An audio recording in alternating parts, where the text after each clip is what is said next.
అందరికీ వందనములు. ప్రియమైన దేవుని బిడ్డలారా, ఉదయకాల సమయంలో పడకల మీద నుంచి లెక్కడంలోనే ప్రభు యొక్క కృపావర్తన విన్నారండి. మరి బుధవారము 14వ తారీఖు జనవరి నెల 2026వ సంవత్సరం ఈ ఉదయకాల సమయంలో పడకల నుంచి లెక్కడంలోనే ప్రభు యొక్క కృపావర్తన విన్నట్లయితే 2వ రాజుల గ్రంథము 20వ అధ్యాయం 2వ రాజుల గ్రంథము 20వ అధ్యాయము 5వ వచనం నేను చదువుతున్నా చూడండి. నీవు తిరిగి నా ప్రజలకు అధిపతి అయిన హిజ్కియా వద్దకు పోయి అతని తిట్లనము, నీ పితరుడైన దావీదునకు దేవుడగు యెహోవా నీకు సెలవిచ్చినదేమనగా, నీవు కన్నీళ్లు విడుచుట చూచితిని, నీ ప్రార్థన నేను అంగీకరించున్నాను, నేను నిన్ను బాగు చేసేదను, 3వ దినము నీవు యెహోవా మందిరమునకు ఎక్కిపోవద్దువు. సో ఈ ఉదయకాల సమయంలో పడకల నుంచి లెగడంలోనే ప్రభు యొక్క కృపావార్తను విన్నట్టయితే ప్రియులారా, ఈరోజు మనకు ఇవ్వబడిన కృపావార్త 2 రాజుల గ్రంథం 20వ అధ్యాయం 5వ వచనం. ఇక్కడ రాయబడినటువంటి మాటను చూసినట్టయితే ఏమని రాయబడుతూ వచ్చిందండి? హిజ్కియా యొక్క జీవితాన్ని చూస్తున్నాం. హిజ్కియా ఎలా ఉన్నాడంటే, ఒక మాటలో చెప్పాలంటే హిజ్కియా యొక్క అనుభవం చూడగా మరణకరమైనటువంటి రోగంతో ఉన్న అనుభవాన్ని హిజ్కియాని చూస్తూ వస్తున్నాం. హిజ్కియా యొక్క జీవితంలో మరణకరమైన రోగంతో ఉన్నప్పుడు దేవుడు తన జీవితంలో ఎన్నో గొప్ప కార్యాలు చేయడానికి ఇష్టపడ్డాడు. నీ ప్రార్థన నేను అంగీకరించున్నాను, నేను నిన్ను బాగు చేసేదన అటువంటి కృపావర్తని వాక్యాన్ని ఈరోజు మనం చూస్తాం. ఎప్పుడు దేవుడు హిజ్కియా ప్రార్థన విని బాగు చేయడానికి ఇష్టపడ్డాడు, ఎప్పుడు హిజ్కియా ప్రార్థన దేవుడు విన్నాడు అనంటే, మొదటి మాట 2వ రాజుల గ్రంథం 20వ అధ్యాయం 2వ వచనం రాయబడుతూ వచ్చింది.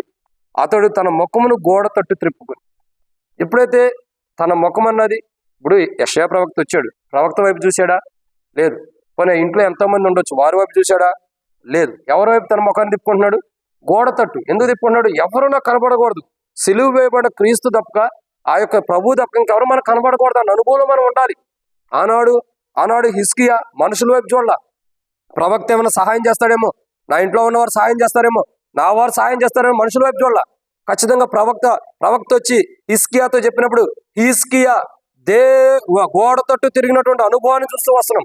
అంటే దేవుని వైపు తిరగడానికి ఇష్టపడ్డాడు. నీ ప్రార్థన దేవుడు వినాలంటే, నువ్వు చేసే ప్రార్థన దేవుడు విని ప్రతిఫలం ఇవ్వాలంటే, నువ్వు మొట్టమొదట మనుషుల వైపు చూడదు. మనుషుల వైపు చూడకుండా దేవుని వైపు తిరిగితే దేవుడు నీ ప్రార్థన వింటాడు ఖచ్చితంగా. హిజ్కియా యొక్క ప్రార్థన ఎప్పుడు విన్నాడంటే, హిజ్కియా గోడ తట్టు తిరిగి, అంటే దేవుని వైపు తిరిగినప్పుడు దేవుడు తన ప్రార్థన విన్నాడు. అంటే దేవుడు గోడ అని కాదు, అతడు మనుషుల వైపు చూడకోకుండా దేవుని వైపు చూడటానికి గోడతోటి తిరిగాడు. ఈరోజు నువ్వు కూడా దేవుని వైపు తిరిగితే నీ ప్రార్థన దేవుడు వింటాడు, నేను బాగు చేస్తాడు. నువ్వు ఎంత అనారోగ్యం ఉండా, ఎన్ని బలహీనతలు ఉండా, ఈరోజు నీ ప్రార్థన ద్వారా నువ్వు దేవుని వైపు తిరుగు, ఖచ్చితంగా దేవుడు ఈరోజు స్వస్థపరచడానికి ఇష్టపడుతున్నాడు. 2వ కోణం చూసినట్లయితే 2వ రాజుల గ్రంథం 20వ అధ్యాయం 3వ వచనం. యెహోవా యథార్థ హృదయుడై సత్యముతో నీ సన్నిధి నేను ఎట్లా నడుచుకుంటునో, నీ దృష్టికి అనుకూలంగా సమస్తం నేను ఎట్లా జరిగించుతునో కృపతో జ్ఞాపకం చేసుకోమని హిజ్కియా కన్నీళ్లు విడిచుచు యెహోవాను ప్రార్థించాను. అటు 2వ కోణం ఏంటంటే యథార్థంగా మాట్లాడుతున్నాడు హిజ్కియా.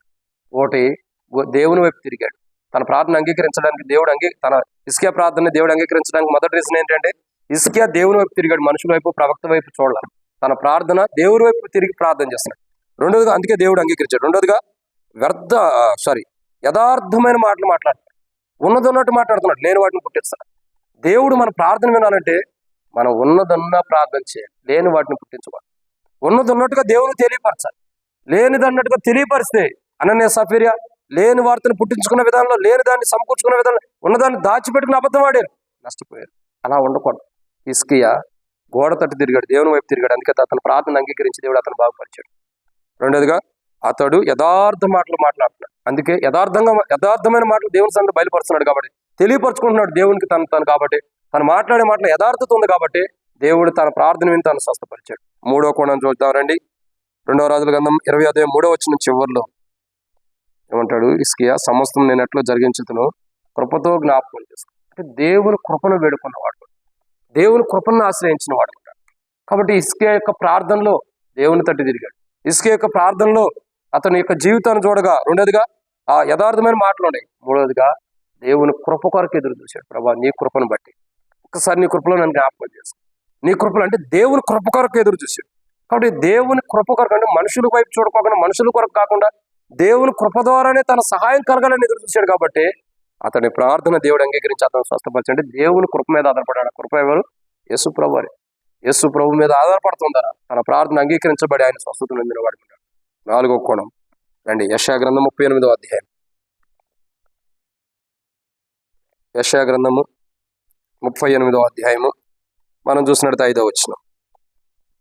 నీవు తిరిగి హిజ్కియా వద్దకు పోయి అతనితో ఇట్లను, నీ పితరుడైన దావీదునకు దేవుడైన యెహోవానికి సెలవిచ్చినదేమనగా, నీవు కన్నీళ్లు విడిచుట చూచుతని నీ ప్రార్థన నేను అంగీకరించి ఉన్నాను. అంటే నాలుగోదిగా హిజ్కియా యొక్క జీవితంలో కన్నీరు ప్రార్థన జీవితం. ఒకటి, దేవుని తట్టు తిరిగాడు. రెండు, అతని జీవితం మొట్టమొదటిగా దేవుని తట్టు తిరిగాడు, యథార్థమైన మాటలు పలుకుతున్నాడు. తర్వాత దేవుని కృప కొరకు ఎదురు చూశాడు. నాలుగోదిగా చూడగా కన్నీటి జీవితం ఉంది. కన్నీరు కార్చడము దేవుడు చూశాడు. అంటే దేవుని దృష్టిలో కన్నీరు కార్చినాను ప్రభా, మాట చెప్పాలంటే పశ్చాత్తాపడుతున్నాను. తన పశ్చాత్తాపం అన్నది అక్కడ కనబడుతుంది. కన్నీరు కార్చడం, పశ్చాత్తాపం. చూడండి దానికి విధానం. కన్నీరు పశ్చాత్తాపానికి ఎందుకు సాదృశ్యంగా ఉందంటే, చూడండి ఒకసారి ఆనంద బాష్పాలు వస్తాయి, అవి కాదు. కన్నీటి ఇక్కడ దేని సాదృశ్యంగా ఉంది చూడండి. చాలా మంది ఇప్పుడు సపోజ్ వ్యభిచారం చేత పట్టుబడిన స్త్రీ ఉంది, ఆమె మీద అందరూ రాళ్ళేయడానికి వచ్చినప్పుడు ఆమె దుఃఖంతో, యేసు ప్రభు దగ్గరికి వచ్చినప్పుడు ఆయన పాదాల దగ్గర ఉన్నప్పుడు ఆమె సంతోషం ఉంది. అంటే కన్నీరు దేని సాదృశ్యం ఏంటంటే, ఒక మాటలో చెప్పాలంటే బాధతో కూడింది. కానీ ఇక్కడ సంతోషాన్ని ఇస్తుంది. నీవు కన్నీరు కార్చడం అంటే నీలో పశ్చాత్తాపం కనబడి, ఆ స్త్రీ కూడా పశ్చాత్తాపడుతూ వచ్చింది. నీలో ఉన్న పశ్చాత్తాపమే నీ జీవితానికి మారు. హిజ్కియా యొక్క ప్రార్థన దేవుడు వింటానికి కారణం ఒకటి, హిజ్కియా ఏం చేశాడు? గోడ తట్టు తిరిగాడు, మనుషుల వైపు చూడాలి. రెండు, యథార్థంగా మాట్లాడుతున్నాడు దేవుని సన్నిధిలో. మూడు, హిజ్కియా యొక్క జీవితంలో దేవుని కృప కొరకు ఎదురు చూశాడు. నాలుగు, కన్నీటి ప్రార్థన జీవితం. కన్నీటి జీవితం అంటే పశ్చాత్తాపంతో కూడిన జీవితం. తన ప్రార్థనలో పశ్చాత్తాపం ఉంది. అందుకే దేవుడు తన ప్రార్థనను ఆలకించి తాను చేసిన తప్పులు పొరపాట్లు ఉండా దాటి సంగతి తర్వాత తన ప్రార్థన ఆలకించి తను స్వస్థపరిచాడు. ఈరోజు మనం చేసే ప్రార్థనలో పశ్చాత్తాపం లేదు కాబట్టి మనకు స్వస్థత రావట్లేదు. ఇది 4. 5వ విషయం, యెషయా గ్రంథం 38:5 ప్రకారం ఇక్కడ రాయబడింది. ఏం చేశాడు అతడు? చూడండి, నీ ప్రార్థన నేను అంగీకరించాను. దేవుడు అంగీకరించే ప్రార్థన హిజ్కియా చేస్తూ వచ్చాడు. దేవుడు ఇష్టపడినటువంటి ప్రార్థన. విలాపవాక్యం 3:44 ఉంది, మా ప్రార్థన ఎదుగు చేరకుండా మేఘం చేత కప్పివేసుకున్నాం మనం. అంటే దేవుడు కప్పివేసుకున్న ప్రార్థన కాదు, దేవుడు వినేటటువంటి ప్రార్థన హిజ్కియా చేశాడు. దేవుడు వినటానికి కూడా వినసంపుగా ఉండేటటువంటి ప్రార్థన హిజ్కియా చేశాడు. అందుకే హిజ్కియా కనికరించబడ్డాడు. కాబట్టి దేవుడు తన ప్రార్థన విని తను స్వస్థపరిచాడు. దేవుడు వినటానికి కూడా ఇష్టపూర్వకమైన ప్రార్థన. ఈరోజు చాలా మంది ప్రార్థన చేస్తున్నారు సంఘంలో, మందిరాల్లో. ఏది పడితే అది ప్రార్థన. నా ఇష్టం వచ్చిన ప్రార్థన నేను చేస్తాను అన్నట్టు చేస్తాను. అందుకే మన ప్రార్థన దేవుడు వింటున్నా, మనకు స్వస్థత రావట్లా, మన కుటుంబాల్లో మేలు దేవుడు చేయడం కారణం అదే. చూడండి, హిజ్కియా ప్రార్థన దేవుడు విన్నాడు. నీ ప్రార్థన నేను అంగీకరించి ఉన్నాను, నేను బాగు చేసేది అన్నాడు. దేవుడు మన ప్రార్థన విని మనం బాగు చేయాలంటే, మనకున్న అనారోగ్య బలహీనతలు పాప జీవితాన్ని మన కుటుంబాల్లో నేను బాగు చేయాలంటే మొట్టమొదటిగా మనం దేవుని వైపు చూడాలి. 2, యథార్థంగా ఉండాలి. 3, మన మాటల్లో కూడా యథార్థంగా ఉండాలి. 4, దేవుని కృప కొరకు దేవుని కృప మీద ఆధారపడాలంటే యేసుప్రభు మీద ఆధారపడాలి. 5, 4, కన్నీటి ప్రార్థనా జీవితం ఉండాలి. 5, కన్నీటి జీవితం ఉండాలి. 5, ప్రార్థనా జీవితం, యథార్థమైన ప్రార్థన, ఉన్నదన్నట్టు ప్రార్థన.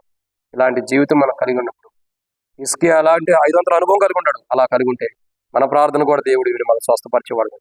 అట్లు దేవుడు మన ప్రార్థన కూడా విని మనం స్వస్థపరిచినట్లు ప్రభు సాయించాను కాక ప్రార్థన. ప్రేమ కలిగిన తండ్రి వందనములు.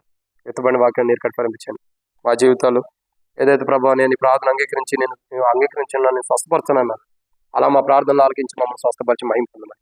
దినవంతుల కాపుదల మా జీవితాలు ఇసుకేలాంటి ప్రార్థన జీవితం మాకు అనుగ్రహించి, మీరు మా ప్రార్థన వినేటటువంటి ప్రార్థన మేము చేసి ఆ ప్రార్థన ద్వారా మాకున్న బలహీనత నుండి స్వస్థత పొందిన ప్రార్థన జీవితం ఈ రోజు నుండి మేము చేసుకుంటూ స్వస్థ పొందే వారికి సాయించమని యేసు ప్రభునామములో ప్రార్థిస్తున్నాం తండ్రి. ఆమేన్. అందరికీ మన ప్రభువైన యేసుక్రీస్తు నామములో శుభాభివందనములు. Praise the lord.